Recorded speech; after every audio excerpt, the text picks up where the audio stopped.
Hey guys, Omaha here. Today I'm going to be covering the Season 1 content for multiplayer and zombies. I'm not going to do Warzone in this video because there's a lot to unpack. There's two things I got to go over first. Number one, I'm sick, so my voice is pretty chopped. And number two, you're probably wondering why I have ducklings on my shoulder. Guys, you got to boost the retention rate somehow. It's tough out here for content creators. But in all seriousness, I've got them in a pen next to me because if they don't see me, they will cry endlessly. So if you hear chirping in the background, it's because of that. That's why they're in the video right now. But yeah, they're like 3 days old now, so they're pretty cute and very cuddly. All right, with that out of the way, let's jump into the content. So here is a brief summary, very brief summary of what is coming in Season 1 for everything, including Warzone. You got all your multiplayer stuff on the top left, zombie stuff bottom left, everything on the bottom kind of down here, and then Warzone top right. Kind of very general, very brief of what's coming. But we're going to deep dive into all that. And here's a little summary too. 5 maps in 1 variant, 2 new modes more at mid-season, additional content like a new perk and score streak at launch, new perk and wildcard and mid-season update,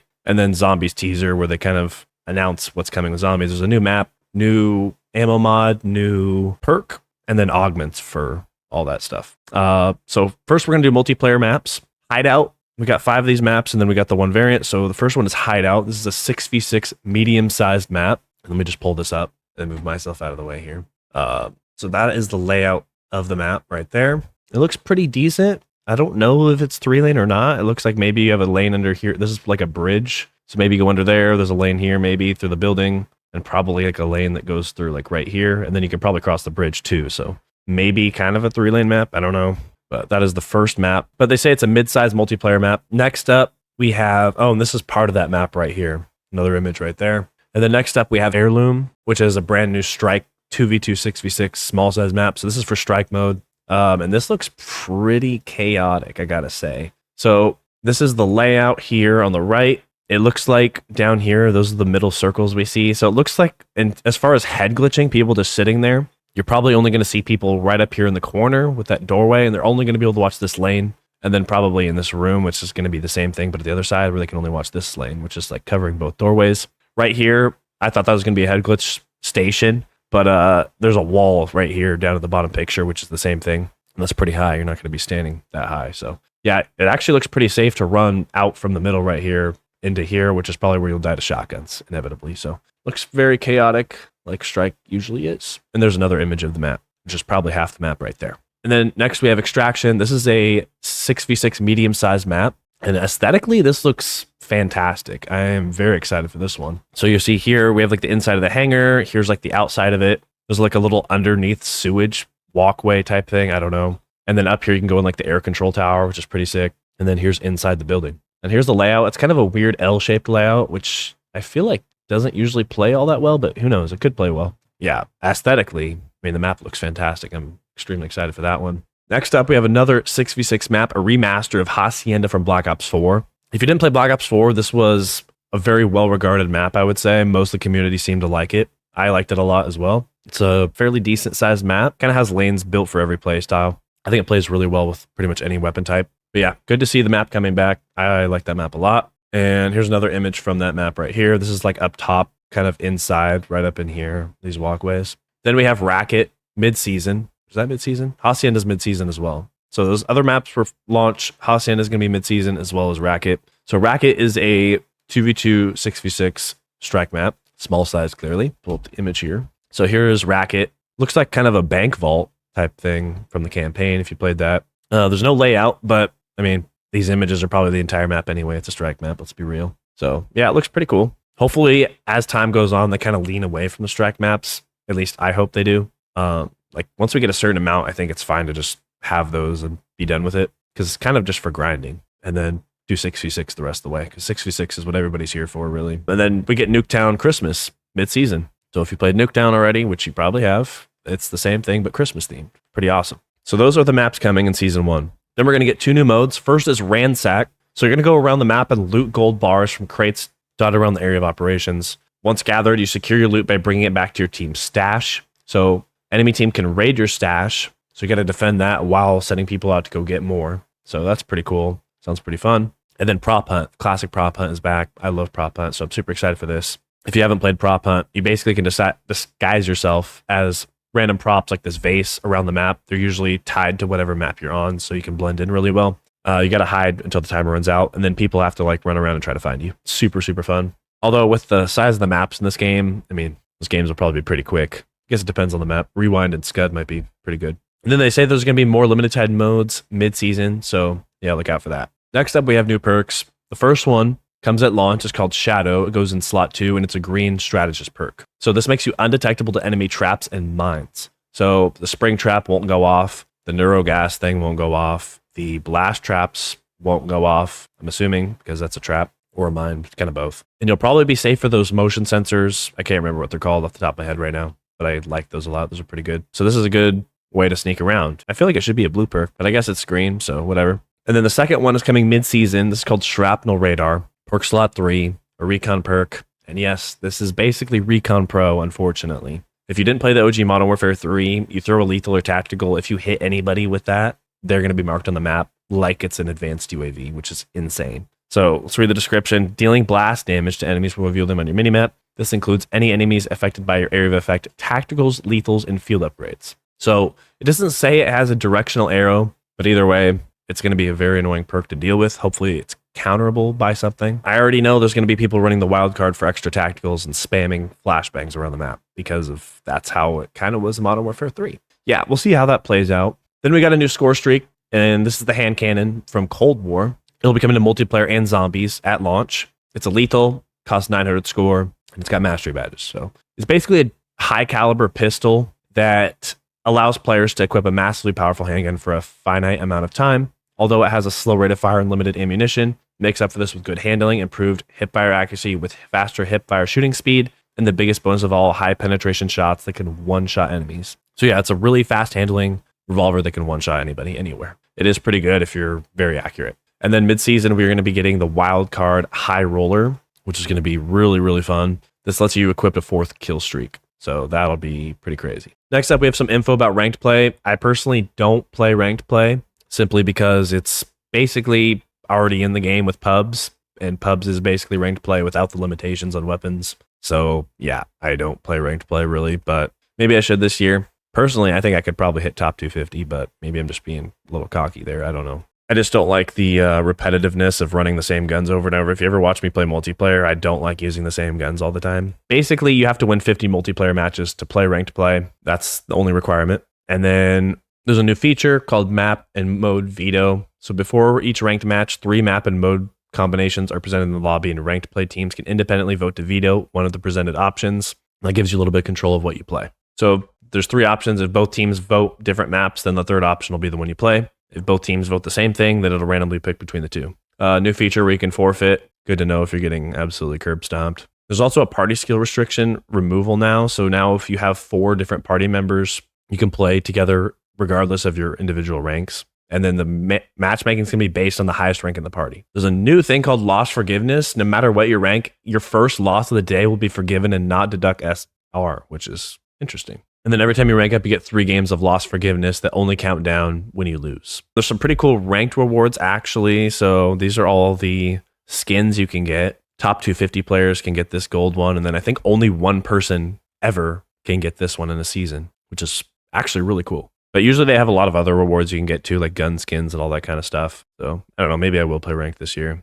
I like the rewards. They look pretty cool. Now let's get into some zombies. So the full zombies reveal is going to be during the mid-season. So we're not getting everything at launch. What you will get is the hand cannon and the directed mode for the 2 maps that are already in the game. So what directed mode is it basically walks you through step by step the Easter egg, and it caps the rounds at 15. So I don't know if that means that you just stop. Once it gets to round 15, it'll stay around 15 forever. That's probably what it means. I don't think it would end the game at round 15 because you'd have to do the Easter eggs pretty quick. And it disables all side quests in the SAM trials. So if you're trying to get those early rewards for completing the Easter egg before this comes out, you have until season 1 starts, which is like 6 days as of recording this video, or 5 days probably when the video launches. I'll probably launch it today, so probably 6 days on the 14th. So yeah, you might want to get that done. Then we have the new zombies map coming. So this is a giant castle. Looks pretty freaking sweet. And it's going to continue off of the Terminus main quest. The description is, after the shocking revelations at the culmination of the Terminus main quest, Weaver, Maya, Carver, and Gray follow the uncovered clues to Europe and discover an abandoned castle, a citadel of the dead, if you will,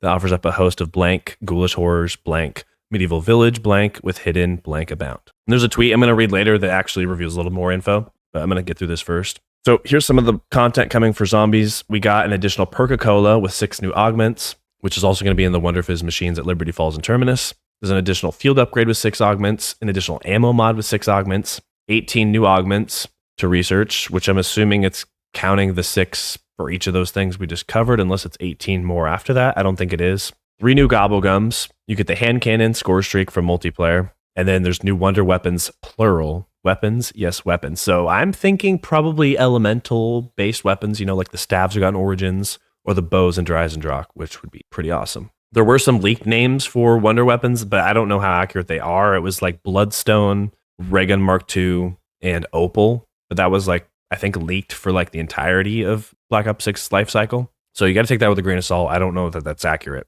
And then there's a new enemy type said to stalk the dark halls of the Foreboding, Ruinous Keep, and the Citadel des Morts. I'm probably not saying that right, but that is kind of what he looks like right there. I don't know if you guys can see that very well, but kind of looks kind of creepy. I don't know, it looks like kind of vampire-ish. We'll see. So let me go over that tweet really quick. This is from COD Zombie News. So here's a roundup of the information. You get the new map, takes place in Europe, includes a medieval village, an abandoned castle, and a keep. New enemy type that stalks the halls of the castle keep. Several new wonder weapons, releases mid-season in December. And there's the guided mode, which we all know about. Just went over that. Equipment. So it is a new perk with 6 augments, field upgrade with 6 augments, ammo with 6 augments. So the 18 is just those 3. Then 3 new Gobblegums, a new ultra rare, a rare, and a whimsical, the hand cannon. And then there's skins. So Carver gets 2 new skins, a Tracer pack and an unknown one. Maya has 1 new skin obtained via unknown methods. Weaver has 1 from a Tracer pack. And then a ray gun skin is included in Mastercraft. It's like up here. I'm probably blocking it. But yeah, that's the new ray gun skin, I guess, if you care about that. And that is it for zombies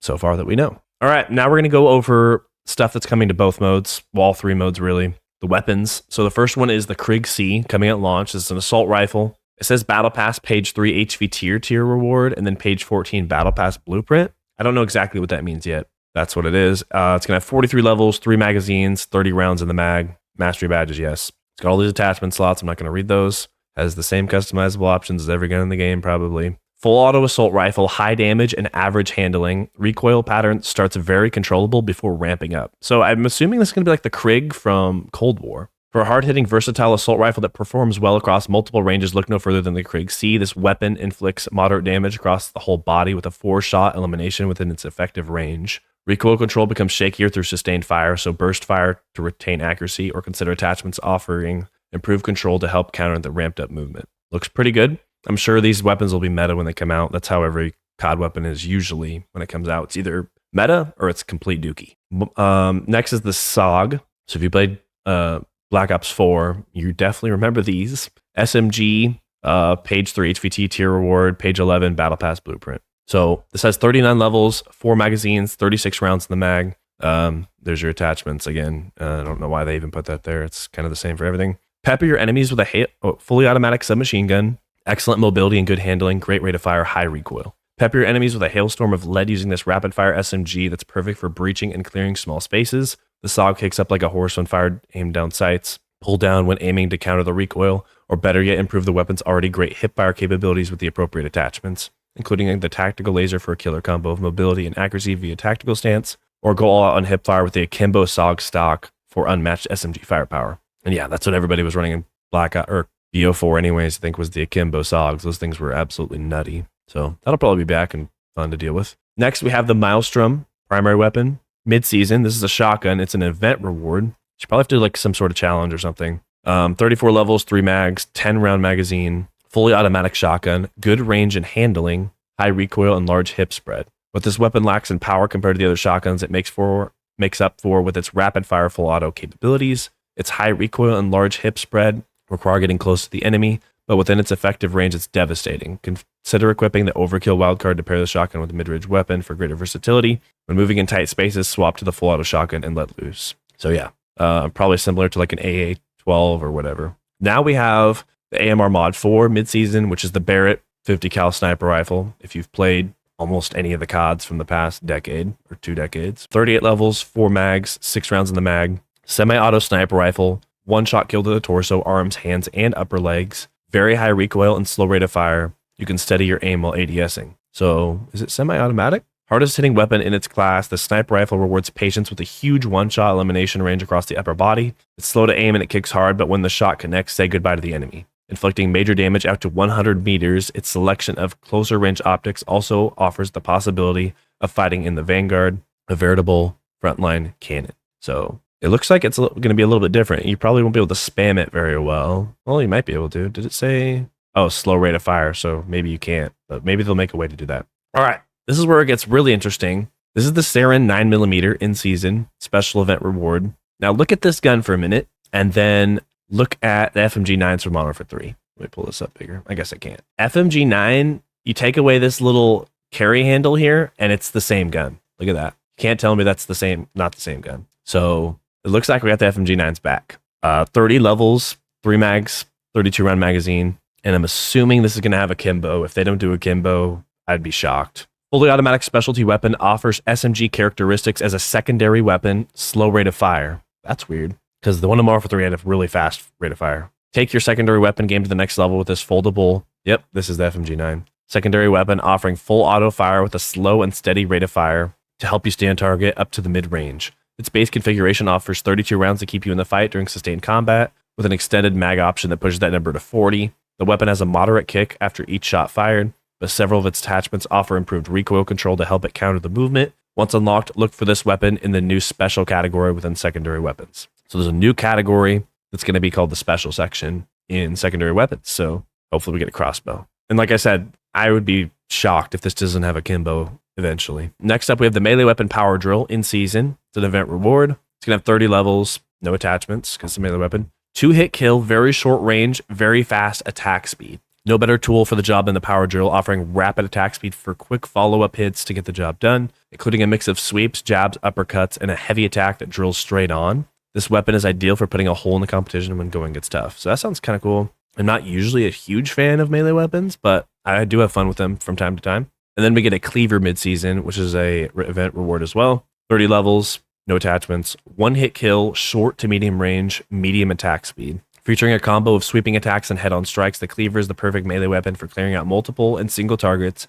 in enclosed spaces. Use its heavy attack to prep the strike when anticipating incoming enemies. So kind of like the baseball bat. On mouse and keyboard, you just hold the right mouse and it gets the bat ready. Then you can let go and lock someone in an animation. Sounds like that's what that kind of is. Taking them to the chopping block the moment they may appear. And then we get special weapon attachments. So the first one is 12 gauge Dragon's Breath, coming to all shotguns, it looks like. And that's going to be in the Battle Pass, page 7 reward. Add some heat to your shotgun blast with incendiary rounds that stick and burn enemies over time. Equipping the 12 gauge Dragon's Breath fire mod prevents using barrel attachments. So that's interesting to note. There's going to be a buffer weight in season for the XM4, XMG, the DM10, and the DM10. So that's a stock attachment. Provides a significantly smoother action through the additional resistance met by the bolt carrier group. Results in a more manageable recoil through sustained fire, ideal for staying on target at the expense of ADS speed and aim walking movement speed. So these guns are going to be more of laser beams when you get this attachment.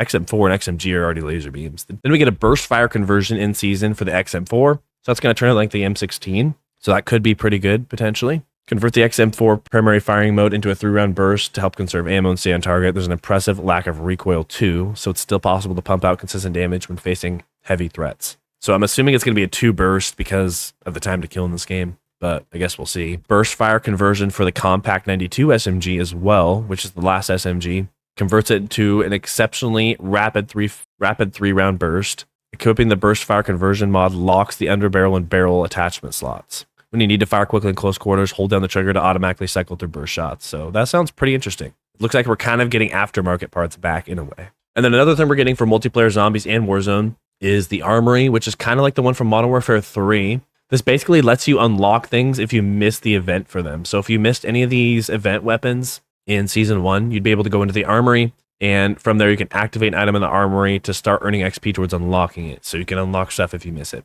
which is pretty cool. You unlock it at level 24. It's an area to check on items that otherwise cannot be earned through normal weapon progression. For example, if you miss the chance to obtain one of the Season 1 weapons unlocked via an event, it is likely to be available to earn after the event concludes in here. Okay, next up we have some events coming for Season 1. The first one that's going to be out right away is Hit List. And then there's a couple more, they said, mid-season, and one focused on zombies during mid-season. So the Hit List, all it says for this is Keep up your luxurious or slightly corrupt lifestyle during the hit list event. You're offered to take up a no prisoners mission, kill or be killed. Hit list limited event gives players a board of contracts with one goal, take them all out, cross off the entire list and earn some exclusive loot for hire. Yeah, it looks like you get maybe the FMG9 is obtained through the hit list thing, and maybe the drill, because it looks like they're on there. I don't know. That might be what they're referring to when they say events, because it is an event. Season 1 Master Prestige menu. At season launch, expect an additional in-game menu visible and accessible to all called Master Prestige, appearing next to the Prestige menu when you locate it within the barracks. This showcases some of the rewards available to the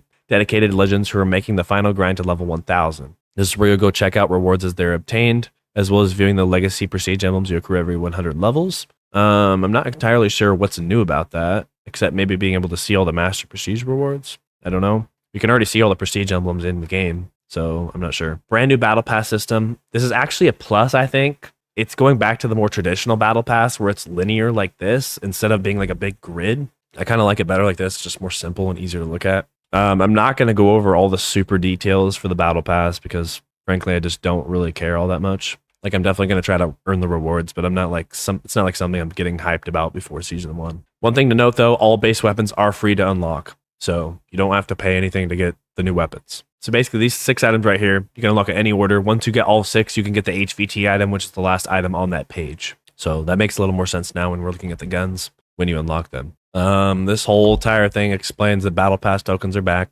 Yippee. Can't wait. And here's what is in the first battle pass. Over 110 pieces of unlockable content, excluding Black Cell. 130 if you include that. 2 weapons, the SOG and the Krig. Sev operator with 4 skins. Yay. Do operator skins for buy-in, blah, blah, blah, a bunch of skins. Rewards in the following categories. Every category, I guess. Consumable double XP tokens. I mean, that's a good one. Gobblegums. I'm not going to read all these, but yeah, that's all the stuff you can get in there. Then here's Black Cell if you're really, wanting to dish out money to Activision. You can feel good about yourself with these skins and, all this little la-di-da stuff. So yeah, that's that. And then promoting the Vault Edition again. Yay. Following 4 operators dropping into season 1. So we got Goliath. That's him. Looks like we're jumping off the deep end season 1 already. So that'll be fun. Savati looks like a Borderlands character. One of those sirens from Borderlands. The Replacer, which is kind of cool. Actually, that's one I would potentially be interested in. And then there's CDL home and away operators. Then we got Tracer packs. Got Draconic Forge. Gives you all that la-di-da stuff. Here's the one that comes with the ray gun. The iDead Mastercraft pack. More bundles. Looks like we're getting some dude getting eaten by an alien. Really going crazy this time. And that's it. That's all the content coming to multiplayer and zombies. Sorry, I'm not super enthusiastic about the last, quarter of this. It is what it is. Anyways, thanks guys for watching. Catch you in the next one. Peace out.